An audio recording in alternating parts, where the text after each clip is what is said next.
Right here. I'm wondering if in your school education you ever had to memorize anything. Yeah. Was that ever part of? Yeah. What did you have to memorize? What? Yes. Okay. Prakim of Tanakh. Yeah. Mishnah. In 5th grade. Right. How much? As much as we could. We got stars.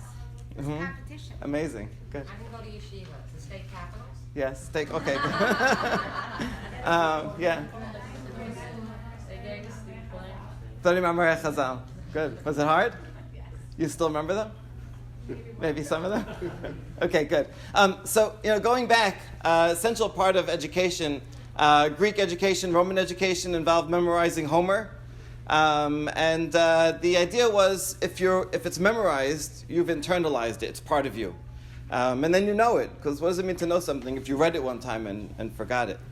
And so I'd like to talk about Torah Sheba'al Peh. And it's being written down. It's transformation from oral to written. And if you ask most people about the history of Torah Sheba'al Peh, you ask most websites, and it'll tell you at the time of persecution, they were afraid, the rabbis were afraid that Torah Sheba'al Peh would be forgotten, and so they decided to write it down, specifically to Biuda Nasi in the Mishnah. You've heard of this story? Yeah. Okay. So I'd like to find its source and test it out and see if it's true. And I know this is sponsored by Tanakh Study, but also by Mishnah Study, right? And so hopefully this will be useful for all those who study Torah Sheba'al Peh. Okay, so the source of this idea, which you don't have in front of you yet, is Rambam. Rambam, in his introduction to Yad HaChazaka, to Mishneh Torah, says, Rabbeinu HaKadosh chiber HaMishnah, וממות משה רבנו ועד רבנו הקדוש לא חיברו חיבור שמלמדים אותו ברבים בתורה שבעל פה. That from the time of Moshe Rabbeinu, who received the oral law, until the Biuda Nasi, no one ever composed any work that was used in public in order to teach the oral law. Rather, in every generation, Rosh Betin or Navi שהיה באותו דור, כותב לעצמו זיכרון השמועות ששמע מרבותיו. Each person, the head of the community, the Navi, would write for himself his own notes, private, personal notes, of things that he had learned, traditions that he had learned from his own rabbis. And then he would relate them orally. So he had his private notes, he would memorize them, use them as a mnemonic, but when he actually came and taught, it would always be orally. וכן כל אחד ואחד כותב לעצמו כפי כוחו מביאור התורה ומהלכותיה כמו ששמע. And so too everybody would write for himself his own notes ומדברים שהתחדשו בכל דור ודור בבנים שלא לימדו מפני השמועה אלא במידה משלוש עשרה מידות והסכימו עליהם בית דין הגדול. And not only things that were heard from tradition, also chidushim, new things, new laws, things that they derived from a kal vachomer, a gezerah shava. They also wrote them down as private notes, and that's the way it was for all time. And until ושנו לחכמים ברבים ונגלה לכל ישראל, וכן היה הדבר תמיד עד רבנו הקדוש. והוא קיבץ כל השמועות וכל הדינים וכל הביאורים והפירושים ששמעו ממשה רבנו ושלמדו בית דין שבכל דור ודור, בכל תורה כולה. Rabbi Yehuda Nasi, he gathered together all of the traditions, all of the laws, all of the explanations from Moshe Rabbeinu till his own time, and he composed them. Out of them, Me'akol Sefer HaMishnah. And so far, he hasn't used the word for wrote. He wrote chiber. Modern Hebrew, we say a mechaber, right, as an author. But chibur really means to put together, to compose. V'shinino lechachamim berabim, and he l'shanen, right? He repeated it. That means it was still oral. You're memorized by repeating things many times. V'nigled lechol Yisrael, and it was publicized to all of Israel. V'chatvuhu kulam. And here Rambam says, and everybody wrote it down and had a copy. And so now the oral law was put down into writing. And it was spread to all places.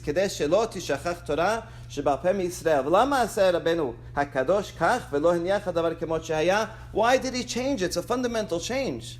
I want to think about why is it important that Torah shebichtav be written, Torah sheba'al peh be oral, right? Why these two genres? But this is, whatever the reason is, it's a fundamental change. Why did he do that? לפי שראה שתלמידים מתמעטים והולכים והצרות מתחדשות ובאות ומלכות רומי פושטת בעולם ומתגברת. Because he sees that the students were becoming less and less, and the persecution was growing, specifically that of the kingdom of Rome, and it was growing throughout the world and only getting stronger. וישראל מתגלגלים והולכים לקצוות, and the Jews were spread out, were going into exile to ends of the earth. So therefore, חיבר חיבור אחד להיות ביד כולם, כדי שילמדו במהרה ולא ישכח. So he made this one major work, so everybody could learn it, learn it easily, and it wouldn't get forgotten. וישב כל ימיו הוא בדינו ולמדו המשנה ברבים. And he sat his whole life and he taught this in public. Okay, so that's the basic story, right? It was written by Rabbi Nasi. Because it was being forgotten, and so it's seen as a step down, right? That what could we do? We can't live up to the ideal that we had before for many centuries before, and instead we have to put it in writing. Okay, now the word Mishnah itself means it comes from the word to repeat. It's something that is repeated. And so it's really two things that Rabbi Nasi did, right? One is that he formulated an exact formulation for Torah Sheba'al Peh. Before that, every teacher had his own curriculum, his own formulation that he taught his students, right? So making a fixed text for Torah Sheba'al Peh and writing it down. Okay, but here's some reason to question it. There are, first of all, Rambam himself in a Teshuvah. It's really hard to do this without sheets. I was planning on everybody looking at this together with me. And in the Teshuvah, he has a question. In the Mishnah, it says, Almana nizonet, or Almana hanizonet. And it's not clear in the Mishnah whether it's with a hair, that word, or without a hair. And in the Gemara itself, the Amoraim are already asking, what's the word, hanizonet or nizonet? And it makes a difference in the meaning which one it is. And so the Amoraim are already asking this. In other words, they're not sure. And so the contemporaries of Rambam have a question to Rambam. It says, how come they weren't sure? Why didn't they go and check what it says in the document that's written? Right? Presumably it's written. And the Rambam says, listen, you have to know, ki al nusach HaMishnah ech hi en li sha'el. If you want to ask the exact wording of the Mishnah, don't ask. Sefer Mishnah, Sefer Azarahi, is the Mishnah like a book in the Azara, in the Bet HaMikdash? Okay, this is a good time to go on a little bit of a tangent. How do we publish something before printing? Right? How did anyone ever publish a work before there was printing? Okay, I'll say I'm an author, right? So I write one copy. How do I get it out there? Someone else copies it, right? But the problem is, there's going to be mistakes that, right, automatically. It's just human error, right? So what do you say? The Bet Midrash. Bet Midrash, yeah. You teach it in the Bet Midrash. Okay, teach it, but saying it's a written copy, right? I want to make sure that it gets out there. Okay, so the Greeks and Romans, they wrote many works. So a lot of them we still have. There were places that you go to publish, and you take the work, and someone would stand in front of a big room of 100 scribes and read the text, and all the scribes would write it down, right? And then you have 100 copies, and you'd send them to different places. Okay, it doesn't solve the problem of mistakes happening, and so to solve that problem, you'd have one master copy in some place, right? And that way, mistakes would happen in the other copies, but the master copy would remain, and then you can ask questions. And that's how the Torah was published, right? You'd have the Tanakh, the one master copy of Tanakh that would be in the Bet HaMikdash, in the Azara, and then that would be copied and that would go all over the world, right? And if a mistake happened somewhere else in the world, they'd just simply write a letter, ask a question, the Kohanim would go and check the master copy, right? So that's how that was done. How do you publish an oral text? Well, that's a lot harder to do, right? You'd have to be something like, okay, here's the text, now 100 people go and memorize it, right? But that's not really clear. There's no precedent for that. Okay, so what he's saying is that the Mishnah was not like the book of the Sefer Azara that was written in there. The Sefer Azara, we check every letter. If there's one extra yod, one missing vav, that's important. מניין אנו יודעים איך כתב רבנו הקדוש במשנה הניזונת או הניזונת, אלא מן הזקנים ולא מן הספרים. The only way we know the text of the Mishnah is from the elders and not from the books. So in a Teshuvah, Rambam says that we learn Mishnah from elders. Sounds like he's saying by heart, right? And not from books. So Rambam himself has a complex view of the Mishnah, and he's not the only view. Rashi, everywhere that this comes up, anytime in the Gemara, in dozens of places, Rashi says, regarding Megillat, the Gemara talks about Megillat Ta'anit. Gegon Megillat Ta'anit, Tekativa Umancha. Megillat Ta'anit, anybody know what that is? Days that you're not allowed to fast. Good. This was a written document.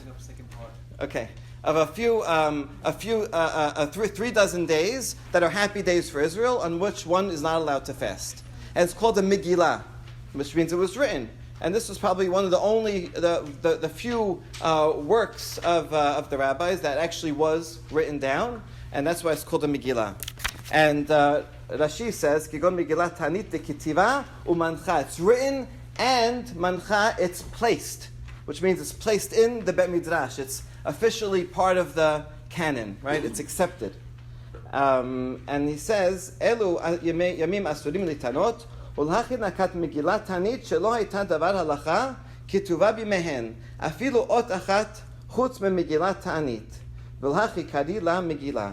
And he says this one is called the Megillah because not one letter of halacha was written except for this, right? No Mishnah, no Midrash, nothing else. Is that in one of the sources? Number 3. Rashi is source number 3. Oh, I see. Thank you. Yeah. Okay. Rashi here and everywhere else says Torah Sheba'al Peh means exactly what it says, that the oral law was always oral, even during the time of Rabbi Yehuda Nasi, and even during the time of the Amoraim. What Rabbi Yehuda Nasi did is he formulated the text orally, and then he published it by coming to the Bet Midrash, right, reciting it in front of the people, in front of the students, and they would memorize it, and they would in turn pass it on to their students. It was always oral. Okay, now let me ask the more theoretical question. Why would you have transmit a text orally? What is this whole concept of Torah Sheba'al Peh in addition to Torah Shebichtav? Why not have everything in writing? Isn't it much easier to flexible. Transmit something in writing? Okay, keep it flexible. Okay, good. Well, that's the same. Yeah? So the flexibility. Okay, good. So therefore, writing it down, detracted from that flexibility. Okay, good. That could also automatically give power to the rabbi. You don't have to go ask the rabbi if you have a question. You can't necessarily look at the text and analyze. Okay, good. Excellent. Now, this is interesting because this would be the difference between the reasons. If Rabbi Nasi made a fixed text, right, but it's still oral, does it matter if it's a fixed text? Does it matter if it's transmitted orally or in writing? Right? I think according to Rani's reason and my father's reason, that has to be flexible. It's no longer flexible once it's a fixed text, right? But if the idea is that you have to have a relationship with a master, right? A teacher-student relationship in order to be passed down, then by being oral, even if it's a fixed text, you still hold on to that, right? Okay, good. Yeah. Didn't they also think they weren't allowed?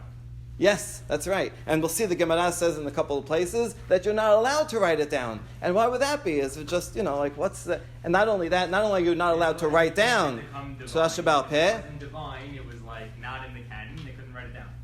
Okay, good. So it has to do with its origin. You have to preserve it in the original form that it was given. Right? Okay, good. So it's important that it was given in that form. And there's another isur, just like you're not allowed to write down Torah Sheba'al Peh, you're not allowed to recite orally Torah Shebichtav, right? And that's halakha till today. If we're reading Torah and we don't have a Torah, it's okay, I know it by heart. No, you can't do that. You can't, right? You got to read it right from the klaf. You have to read it from inside. Good, yeah. You can internalize it better if you have to memorize it. Then you're committing it to memory. That takes a lot of practice, and you have to know it better. Good, excellent. Which would mean, ironically, that Torah Sheba'al Peh we internalize even more than Torah Shebichtav, right? Although, presumably, anyone that knows Torah Sheba'al Peh by heart also knows Torah Shebichtav by heart, right? They started learning Torah at the youngest age, and they pretty much mastered that learning by heart, so they knew it by heart as well. Yeah. Would it be less limiting because not everyone knew how to read, and it was able to go to more of the masses? It wasn't written down, it was just told over and over and over. Interesting. Yeah, I wonder if there's anyone who was illiterate but knew everything by heart. You know, nowadays I just watched a documentary called Quran by Heart. And it's about the Muslims around the world learn the whole Quran by heart. It's about 70,000 words. And they start from when they're 7 years old, and there's an annual contest in Cairo. They bring the best from every country, and for this contest during Ramadan. It's a great to watch, and you see little kids, 7 years old, 10 years old, reciting the whole thing by heart. And in this one, the second place winner was someone who did not speak Arabic, just learning it by heart. Was illiterate. Didn't he? He spent his whole time learning this by heart and never learned how to read or write. So I guess it is possible to learn a mass amount of text, even at a young age, by heart without knowing the language and without being literate. But I would assume that for all the rabbis, they were, of course, literate and also did that. No, I wasn't talking about the rabbis. Yeah. Okay. Right. Well, perhaps also, I think if you a matter of authorship. If Torah Shebechtav is in writing, then the authorship is divine, and now you identify the material with its source and authorship.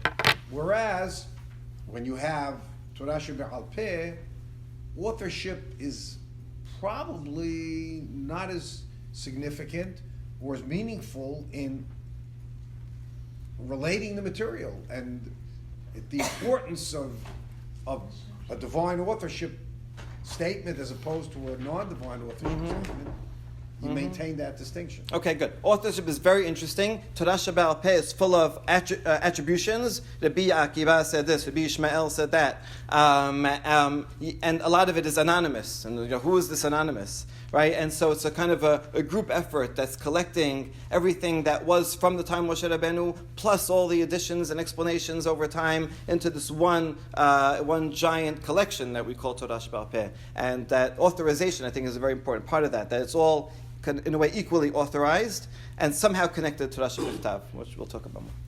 Yeah. Probably if it was written down, it could be misconstrued by other people into being something that it's not. Like, it could be misread. Okay, good. Excellent. We're going to get to that as well. All right. Now, this topic was a topic of huge controversy. Was the Mishnah written or oral? It's been a controversy in every century until now, both among rabbis and among scholars. And sometimes it took on a somewhat heated aspect. Why was it heated? Well, sometimes it was traditionalists versus reformers. Who do you think took which side? Traditionalists said it was out loud, and reformers said it was written down. Why would you think that? Because it's called Torah Shebe'al Peh, so anyone who's traditional is going to say, no, it was never written down. It was never written down. Okay, good. So, in fact, in the 1800s, you'll have someone like Shadal, Shmuel David Lutzato, who was a great scholar, but also a great rabbi.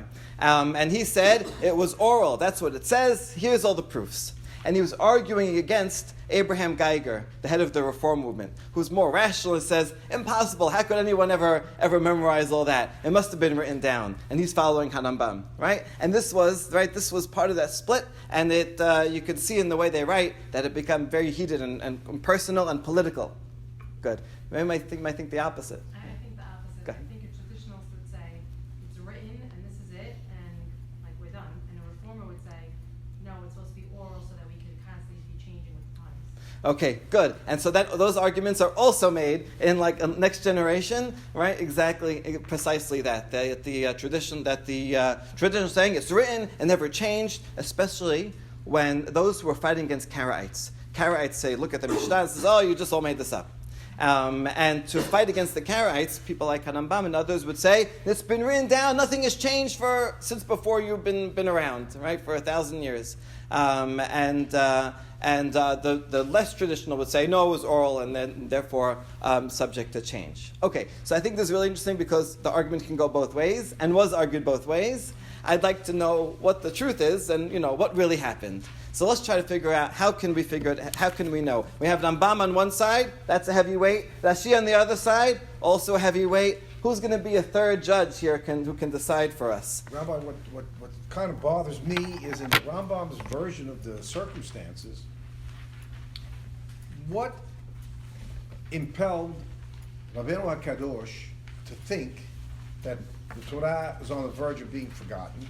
He's surrounded by a multitude of Tanaim and scholars that there had previously been times when the Greeks were persecuting. Yeah.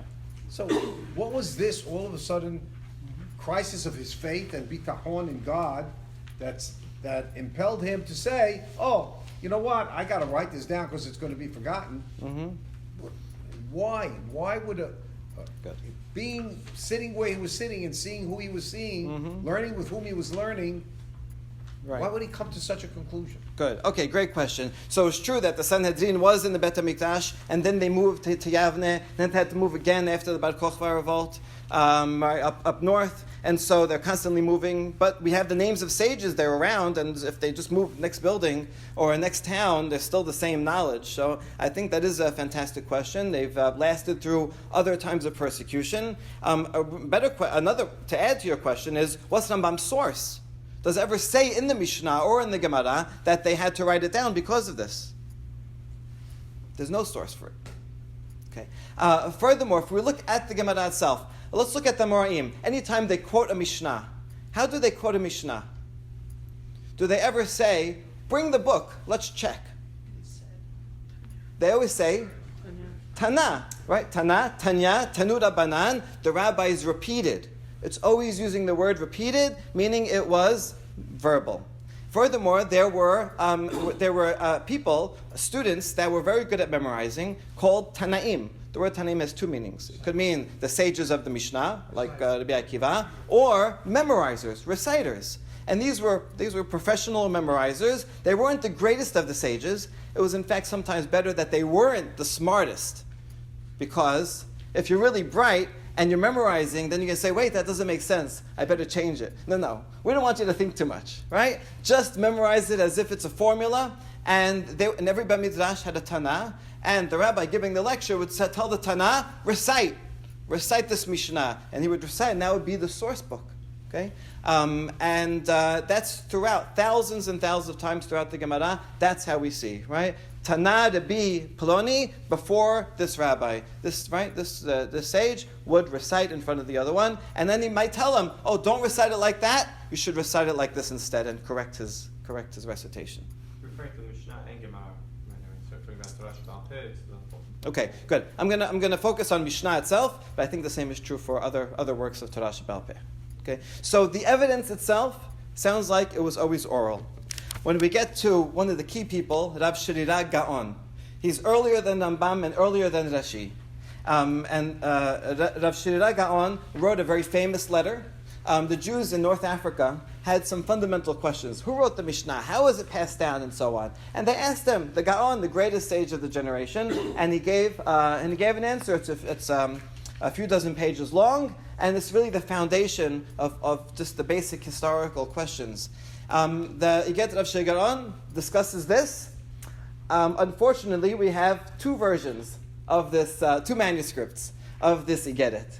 And the one on the right, you can see, this is source number 4, it says, Zubiomer de Rabbi beno shel Rabbi Shimon ben Gamliel, istaya milta v'tartzinu v'chatvinhu, v'havu mileh de matnitin k'moshe m'pia givora amar anuchot mofet tamyan. In the time of Rabbi, they were succeeded, and tartzinu means they formulated and wrote. Rabbi Yehuda Nasi wrote, and the words were like Moshe, like when Moshe received them from Har Sinai. So according to the one on the right, it was written. Which one is that? Like the Spanish or French? That's called Nusach Sephardi. Okay, the scholars that first found it said, oh, this one's written. This must be the Sephardic manuscript because it agrees with Rambam, right? And then the other one they called Nusach Sorfati is the one on the left, because it agrees with Rashi. And it says, Yomeh Rabbi istaya'a milaton de mileh de matnitin kemepia givura, and it doesn't have the word written down. And so now what do we do? Because it looks like they're kind of equal, and so the early historians like the Nusach Sfaradi. However, afterwards they found, you know where the Nusach Sorfati comes from? Aleppo. And so actually the one on the left that's called Sodfati is actually the Sephardic one and is the original nusach of the Get Rav Shira Gaon. And so now we can prove that Shira Gaon, the earliest of all these sources, did not say that the Mishnah was written. The Mishnah was oral. And I'll prove it because in source number 5, on both sides, I'll read the one on the right so that'll be even, for sure. That which you wrote, you asked, how was the Mishnah written? That was the questioners from North Africa. Shira Gaon answers, Talmud Mishnah lo ichtivu, ela terutze hava metartze. It was not written, it was only formulated. וזהירין רבנן ומגרסינו על פה, אבל לא מנסחי דכתיבי דאמרינן בתמורת דברים שבעל פה, אי אתה רשאי לאומרם. And so there was this opposite. They were very careful not to write it because of the prohibition. Something that's oral, you are not allowed to write. Okay, so I think this is very clear that this was always said be'al peh. Could it be that there were private notes once in a while that a student went home and made a list of things that he was trying to remember?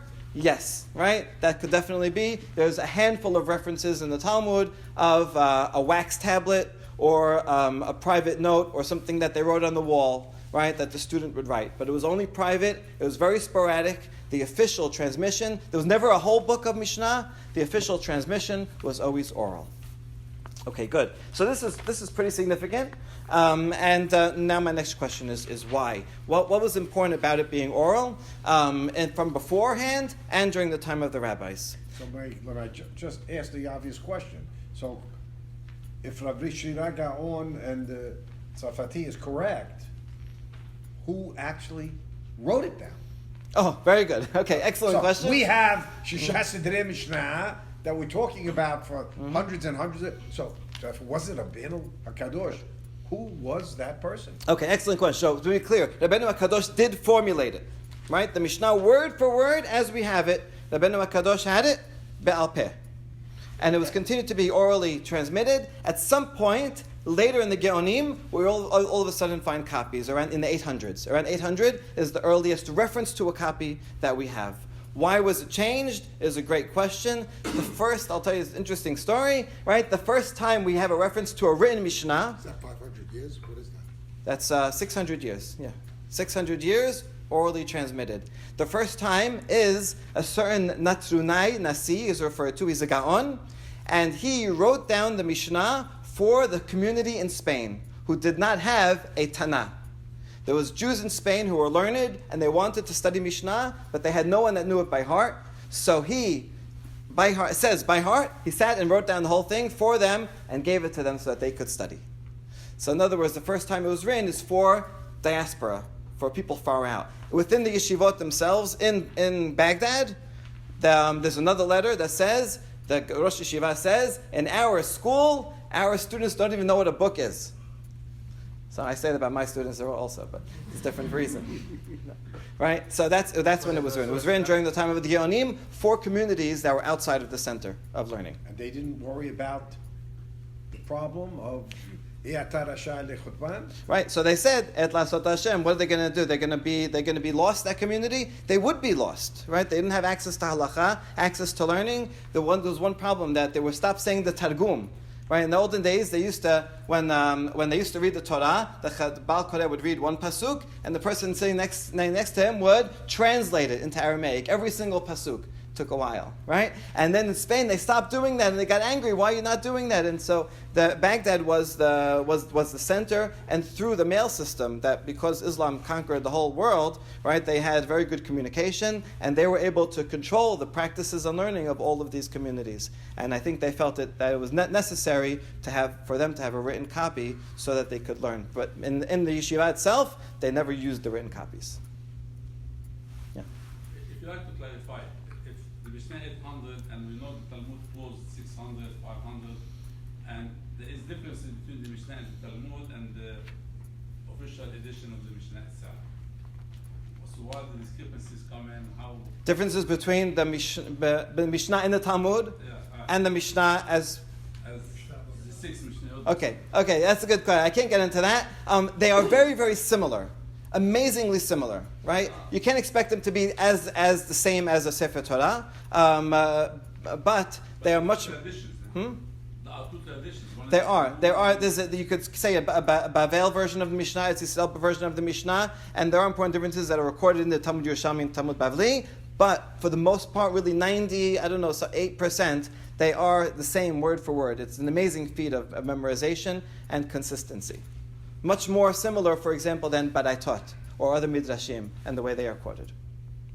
So the Mishnah took a lot of attention. Okay, I want to get to the next source, which is, of course, Josephus is very famous. Josephus says that already in the time of the second Bet HaMikdash, before the Mishnah, there was a group called the Pharisees, and the Pharisees had observances by succession from their fathers, which are not written in the law of Moses. They were famous for that. They did things. Their father did something, and they did it before them, and they taught it to them, and that's how they keep halacha according to these traditions that are not in Tanakh. And because of that, the Sadducees rejected them and said, "No, we're only going to follow what's a literal interpretation." Okay, so this is one of the major differences that characterize the Pharisees. The Pharisees are the predecessors of the rabbis. Another group that it doesn't talk about here is the Dead Sea sect. And Dead Sea Scrolls, anyone studied a little bit Dead Sea Scrolls or been to any of my classes, right? You know that they did something else. They added books. They because if you have only the 5 books of Moses, it's really hard to keep halacha. If it just says don't do melacha on Shabbat, and you say what's melacha, right?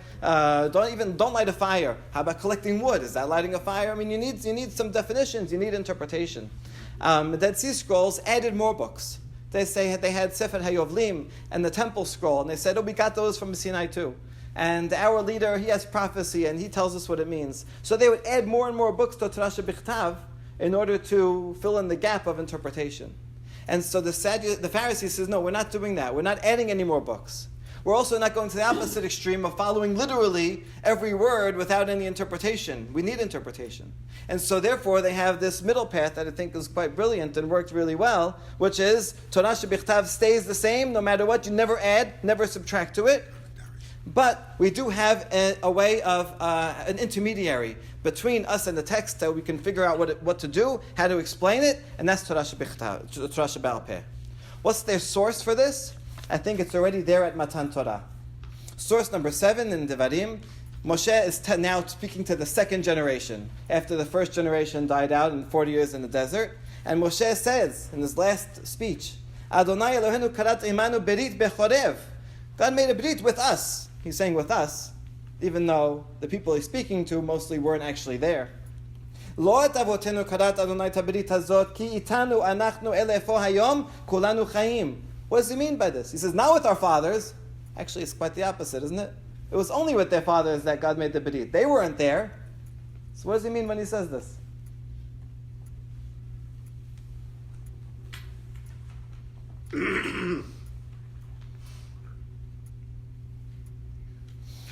Well, it means everything that I've been teaching you is an outgrowth of that which came before. So it's not that it's anything different. Okay, so the berit was made not with those individuals that were there, but with the collective, with the nation. So not only with the forefathers, but also with you all here today, right? Because you're part of the nation and it gets passed down. Panim befanim diber Adonai machem bahar mitoch ha'esh. God spoke to you face to face. Anochi omed ben Adonai benechem ba'et ha'il agid lachem et devar Adonai ki yiretem pnei ha'esh v'lo alitem bahar lemor, and then there's the 10 commandments. And I was standing between God and you, Moshe says. You see the paradox between Pasuk Daled and Pasuk He? Pasuk Daled says, you were all there face to face. You heard it from God face to face. And then Pasuk He says, I was in the middle. I was intermediary, translating between God and you. Right? What do you do with this paradox? They started out direct, and then Okay, so maybe it's chronological. They started out, we said we can't handle it. We need you to be an intermediary. Good. And so maybe it's when there's something so powerful and they can't really handle hearing it directly, they need an intermediary in order to receive the original idea. Right? If they would receive it directly from God, they would be too overwhelmed. Right? So in order to have a good communication, they need Moshe to be their go-between. Does that make sense? Yeah. Okay. And so I think I think the intermediary idea is very important. Moshe being the authorized intermediary, and then for generations the rabbis look to that model, and they say we want to continue that model. And in a way, every time we read the Torah on Shabbat and during the week, a public reading of Torah, it's a kind of a recreation of Ma'amad Har Sinai, right? And so that we concretize within the halacha that experience, the same Har Sinai experience. Here's the Talmud Yerushalmi in English. Rabbi Shemuel by Rabbi Yitzchak once entered a synagogue. A man was standing and translating, and he was leaning against the pillar. In other words, the guy on the side who was doing the translation. It took a long time, so he's leaning. And the rabbi said to him, "Don't do that, right? Just as the Torah was given in reverence and fear, so too we must now relate to it in reverence and fear. You should treat this, right, this ceremony, this ritual here, as if the Torah is being given right now." Rabbi Chagai said, when Rabbi Shemuel by Yitzchak once entered a synagogue, I don't know, he's always coming late, I don't know why. But he saw the Chazan standing and translating without appointing someone else under him to translate. In other words, the Baal Koreh, he was reading a pasuk and then saying the translation himself. Reading a pasuk, saying he's doing both jobs. He couldn't find anybody else. He said, don't do that. Just as it was given by way of a middleman, so too we must relate to it by way of a middleman. It's essential that the Torah have an original, the Torah shebichtav, and have a middleman, another voice, Moshe's voice, or the Meturgeman, or the rabbis for every generation, that will be that middleman to explain it to them. And what's the proof? The pasuk that we just read. I, Moshe, stood between God and you at the time to tell you what God had said. And finally, we once entered a synagogue and saw a teacher drawing the Turgeman from the scroll. This was someone else. He was reading the Targum from the scroll. He says, don't do that. Things which were revealed orally have to be oral. And that which is written has to be written. In other words, you have to say the Targum orally and not derive it from the text as you're reading. Okay. So I think this is an important insight into the world of learning, the world of study, and the world of Torah in the mind of the rabbis. Torah shebichtav is God's original word, and Torah sheba'al peh is the intermediary, the interpretation. That Moshe was the first interpreter that they needed because we couldn't relate to it without it. If we want to relate to the text, we need Moshe to be there. And for all generations, we continue that. But in order not to confuse the boundaries, God's word needs to stay written and unchanging, and the oral law needs to be said by teachers so that you have that one-on-one direct relationship, right, with the teacher in front of you. And that's the transmission of the meaning of the Torah shebichtav. But Rabbi, the Moshe intermediary and what it says in Yerushalmi about the Meturgeman is based upon the listener's inability to comprehend. Right. But if you are literate in Hebrew and you can comprehend, do I need a Meturgeman? Good. So I think you already know the answer to that question. The Targum in Aramaic is not a word-for-word literal translation. It adds words of explanation and so on. I was sitting with someone on Shabbat, and we had the same word appears twice in the Torah, and we were wondering why, in the same pasuk, and the Targum translates them differently. Right? It's always adding little bits of midrashim and explanations, Torah sheba'al peh, to it. So that's like on a first basic level, and then afterwards the rabbi would give a derasha. It's not a new thing. This is already from the time of the 2,000 years ago. The rabbis were giving a derasha, and then further explaining it, connecting it with Navi and Ketuvim, connecting it with their daily lives. Right? This was all part of the process, the necessary process of internalizing and putting into practice God's word. Yeah. Was Targum written down at the same time as the Mishnah? Good question. Very hard to answer that. Okay. Now I'd like to show you something really, really interesting that I saw this week, and it's the confrontation of the Torah sheba'al peh with Christianity. I'll read the two sources first, and then I'll explain what I'm talking about. Pasuk in Hosea says, "Echtov lo rube torati kemo zar nechshavu." Hosea in the original context is saying, God is saying, I wrote for them all the majority of my Torah, the great amount of my Torah, and still Bnei Israel are like foreigners. They don't follow the Torah, they go and follow other gods' foreign worship. Got it? Even though I wrote for them all the Torah, they still follow it. They still like foreigners. That's the pshat. Midrash comes and reads it a little bit differently. Amar Rabbi Abin, Ilule katavti lecha rube torati, Lo kimo zar nichshavu.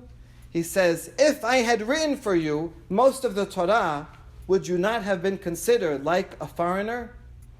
Ma benan la'umot elu motziin sifrehen ve'elu motziin sifrehen elu motziin difterehen ve'elu motziin difterehen. God is saying, if I had written down all of the Torah, Torah Sheba'al Peh and Torah Shebechtav and Torah Sheba'al Peh, and given to you all in writing, then you would be unlike any other nation. Because every nation says, here's my holy scripture, and the other one says, here's my holy scripture, and who's to decide which one is right, which one is better, which one is authorized. And so therefore Hashem says, if I had written down most of my Torah, you would be like foreigners to me. That's why I didn't write it down. I gave it to you orally, so it would be our secret. So it would be something that no one else could take. Okay, what's going on here? So we know that the Torah Shebichtav was written in Hebrew. Nobody else in the world could read it unless except the Jews who read Hebrew, right? That all changed when the Septuagint translation into Greek, right? There was a library of Alexandria who wanted to have all the books in the world, and they heard that the Jews have some book we want it, but no one knows how to read it, and they got 70 sages, and they came and translated into Greek, and this should be called, rightfully has been called, the most important translation ever made, because this now opened up the Bible to the whole rest of the world. And people started reading it, Hellenized Jews that didn't know Greek, but also non-Jews. And this led to the birth of Christianity. Right? Christianity would not have been possible without having a Torah that everyone else in the world could read. And now Greeks, Romans are reading this, and they like these ideas. People who grew up with paganism, with multiple gods, they looked and said, this makes a lot more sense to us. They looked at the Jews as a race of philosophers. They had great respect. And many, many people came and joined the Jews. Some converted. Some were just friends with the Jews. And so then when Paul came and he said, hey, you can come and join, and you're the really chosen ones, and you don't have to do all the laws, and you can still eat pork, and don't worry about that. This is a very popular message, right? Before Christianity came on the scene, it's estimated that 10% of the Roman Empire was Jewish. And that's not from having so many kids, it's from conversion. And so after Christianity came, take some group of that, plus all the other non-Jews who came and joined along, and this grew and grew until it was once persecuted by the Romans, but it became the official religion of the Roman Empire in 300, right, under Constantine. So this is an amazing thing. You can look at it negatively or positively. Negatively because Christians terribly persecuted the Jews for generations, and that's why part of why we're fasting today. Positively because it means that the message of the Torah was spread to the whole world. We were a light unto the nations. We suffered because of it, but as Rambam says, this was the beginning of the ideas of Mashiach, of redemption, of righteousness, and that are now throughout the world, and monotheism. Okay, so when this happened, when Christianity adopted the Tanakh for their own, right, and they gave it their own interpretations, they came back to the Jews and said, we are the real chosen people, you're not any longer, right, and what do you have to show, right, what, the Tanakh? No, it's ours, right, and so we're just arguing on the level of interpretation. We both have the same text, and so now what's going to give us that strength to say, no, God still loves us, we are still the chosen people? Why not just go and convert? What's going to keep us strong and keep our identity? The answer of the rabbis is Torah Sheba'al Peh. The Torah Sheba'al Peh is something that the Christians don't have, and they can have. They can't take it because it's in our brains, right? And so they cannot adopt it. I mean, in fact, throughout history, the most dangerous people, the most dangerous persecutors were Jews who grew up as Jews and learned Torah Sheba'al Peh, and then became apostates and used that knowledge to attack the Jews, right? But otherwise, they didn't have it all written down so that they could use it against us. And so this earliest source from the Talmud Yerushalmi says it's precisely because of Torah Sheba'al Peh. That's why we remain special. That's why we remain within the Berit and are connected to HaKadosh Baruch Hu. Okay, but to be fair, Mm-hmm. you're interpreting the Yerushalmi. There's not one word that says Torah Shebaal Peh in that little verse. Okay, I'll show you more sources. Oh. Okay, good. Yeah. All right. So I'm going to show you a midrash that says everything I just said. Before the midrash, I want to give you the precise historical context. It's not often that we can read a midrash and know exactly what was going on in the world, but in this case, I think we do. And I haven't seen anybody else write about this so precisely, so you'll tell me if you think you agree with my assessment of it. We have a law by the Emperor Justinian from February 8th, 553. I don't know what time. Justinian is very, very, very famous, very important emperor. He was a great codifier. He wrote Justinian's codex, codified all of Roman law. You can still find it in probably in British law and other European countries still have parts of it in there. And he wanted to unify his empire also religiously, right? That Christianity is not only a good religion for him, but also a good way of unifying the disparate peoples that are under his rule and under Orthodox Christianity. In other words, his interpretation of what Christianity was. So he wanted to get everybody on the same page legally and religiously. And we have a law that he passed in this year, and we have it on the books in several versions. It says, we have learned from their petition by the Jews, which they have addressed to us, that while some maintain the Hebrew language only and want to use it in their reading of the holy books, others consider it right to admit Greek as well. And they have already been quarreling among themselves about this for a long time. Okay, so now we get into some politics, right? Apparently, there were different synagogues. Some synagogues were using Hebrew only. That's it, all the service in Hebrew. Others were using a combination of Hebrew and Greek. What exactly were they doing? It doesn't say. It could be that the Baal Koreh was reading the Torah in Hebrew, but the translator was translating into Greek. Is that a bad idea? Weren't they forced to translate it into Greek, to rewrite it? I thought they were forced to do that. Oh yeah, they had to. Right, that had to translate it in writing. That's right. That was for the library. I'm talking inside the Bet Knesset, right? The people not everybody knew Hebrew. Like today, not everybody knows Hebrew, so they would translate into Greek for the benefit of the people, right? Like today, we give our speeches in English and all that. This was of controversy too, right? In the beginning in Orthodoxy and so on. That could be. It could be that they were actually reading the Torah in Greek, that they wrote a Sefer Torah in Hebrew letters but Greek language and were reading it in Greek. This is what it said about Philo. Philo didn't know Hebrew. That's right. Exactly. Okay. Would that be allowed? Right, Mishnah, and I know the Mishnah in Megillah, it says that you're allowed to write a Torah. One opinion says in any language, the other opinion says, no, only Greek. Okay, so even the Mishnah would have permitted this. Okay, so we have and now these two synagogues, these two communities are fighting with each other. Some saying, no, you have to have only Hebrew, you can't use Greek, and some saying you can use Greek. And they're fighting about this very vehemently, and they take their petition, one side at least, takes their petition up to the government, because apparently they're harming each other, and they want the government to step in. And so it goes up to the Roman Emperor, Justinian, and he says, oh, let me look into the matter and see. Okay, sound like a familiar story of Jews fighting with each other and asking the outsiders to come in? It's happened before. And, having therefore studied this matter, we decided that the better case is that of those who want to use also Greek in reading the holy books, and generally any language that is more suited and the better known to the hearers in each locality. So of course, he's going to side with those who want to use Greek. He didn't force everybody to use it, but he says you can't harm them for doing that. This is a picture, by the way, of the emperor, a mosaic from contemporaries, from his own time.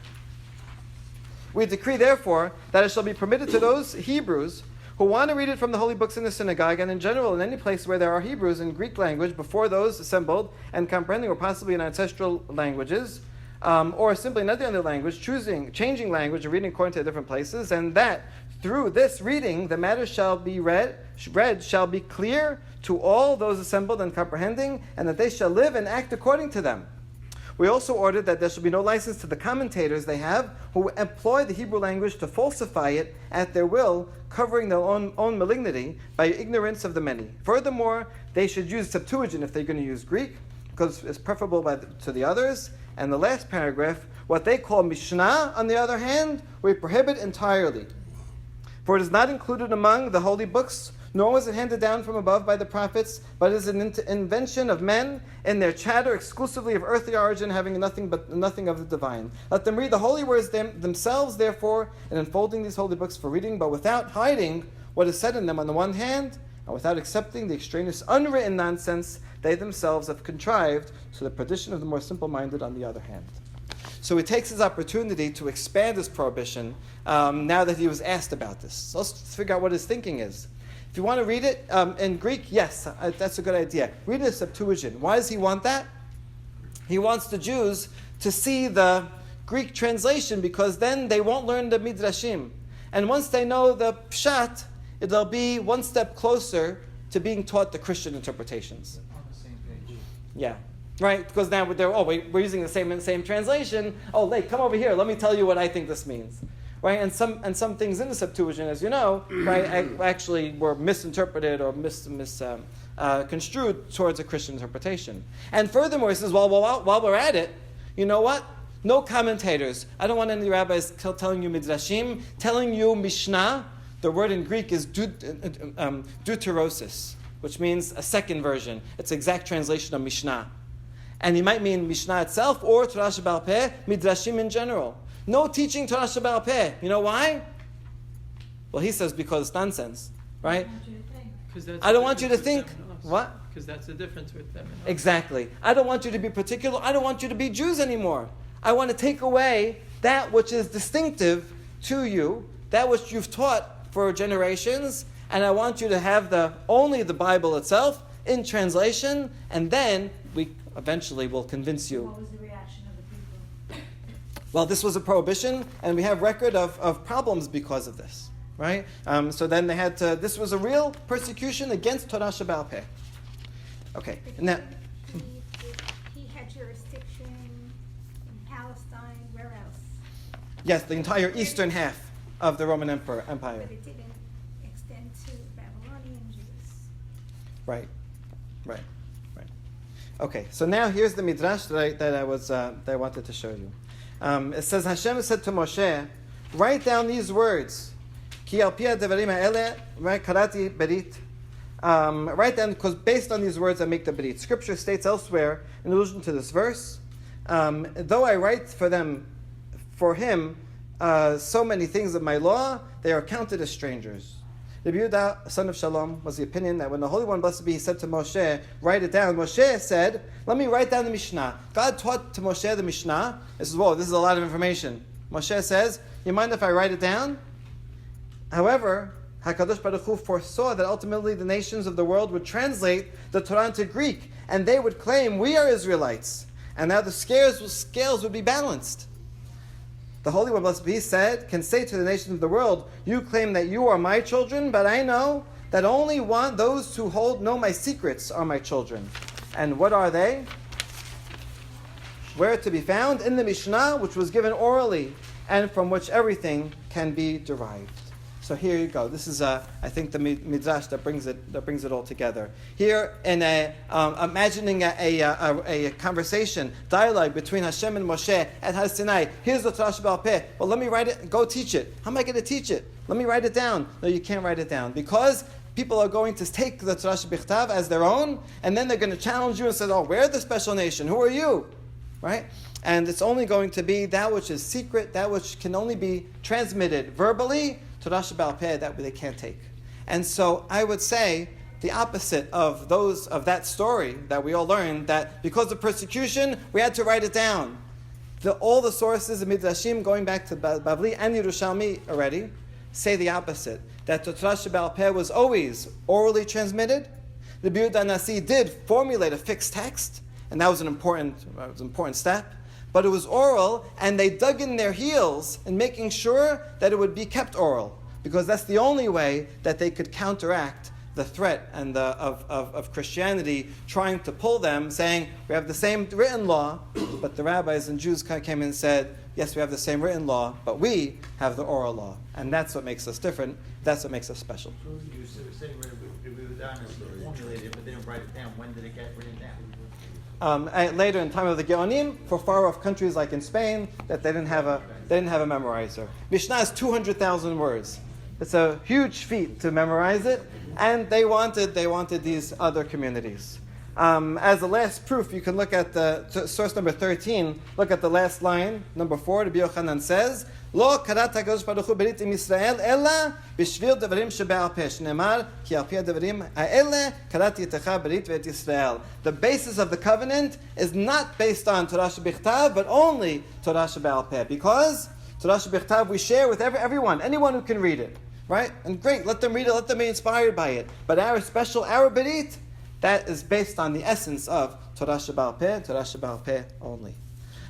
So I think if we think about persecution does a tremendous number of things. It pushes us physically from one place to the other, and we've had to endure so much persecution, and we fast because of it. We fast because some of these persecutions were brought on often by ourselves. If you think about the things that we're fasting for today, the 5 items, one of them is that the luchot were broken. The written luchot were broken. That's because of a sin that we did ourselves. And another one is butala tamid. The korban tamid stopped. When did it stop? When the 2 brothers, the Hashmonaim, were fighting one against the other, right? Hyrcanus, Aristobulus, inside and outside the walls of Jerusalem, and it stopped because the ones on the outside used to lift up an animal so that the ones inside could make a sacrifice. And then one day they stopped because they wanted their fellow Jews inside to perish. Right? And that's how the Korban Tamid stopped. Not because of anybody else, not because of Greeks or Romans, but because something that we did to ourselves. And so we fast because, like in this case, Jews are fighting among themselves in different synagogues. We should use Greek, we should use Hebrew, and they bring their petition to the Roman emperor, who says, you know what? I'm going to have my opinion. You know what? You can't do. You can no Mishnah at all. And it's when we look into ourselves and strengthen ourselves in a unified way, in humility and in service of HaKadosh Baruch Hu, and which is, I think, what the rabbis did here. And they said, we're going to not only continue to teach, but we're going to continue to teach the same way as we have before, Torah Shebe'al Peh, and in that way it's internalized. It's part of us. It can never be taken away. And it's a huge sacrifice, a tremendous amount of diligence and years of having to pass it down. I mean, I think it's unprecedented for a text of 200,000 words to be passed on for 600 years without ever being written down. Show me any other example of that kind of dedication. That's the Mishnah. Mishnah. 200,000 words, right? I don't think you'll find any other example. And this is not just for fun, not just for a contest. This is that the very foundation of our identity, that our sages are of one collective mind across generations, across countries. And so although the Bet HaMikdash was destroyed, the center of holiness transferred into the Mishnah itself. That became our building block. One of the ways that people would often remember things is by going through rooms and thinking about what's in each room. It's in the Talmud itself. Aseh libecha chadarim chadarim. Make your mind into rooms and rooms, and bring in all of the words of all of the sages. And I think it's this monument that the rabbis have built, not a physical monument, but a monument in their mind to their most sacred teachings and lessons, and they passed on from generation to generation orally. That's what gave us the strength against our enemies, and hopefully that will, our continued dedication. I don't know if we should go back to studying the whole Mishnah by heart. Maybe we should, right? But in any case, an equal amount of dedication to our studies, to our traditions. That will be the only way that we will continue and succeed, and hopefully through that, next year, turn this day of fasting into a day of feasting. Thank you so much.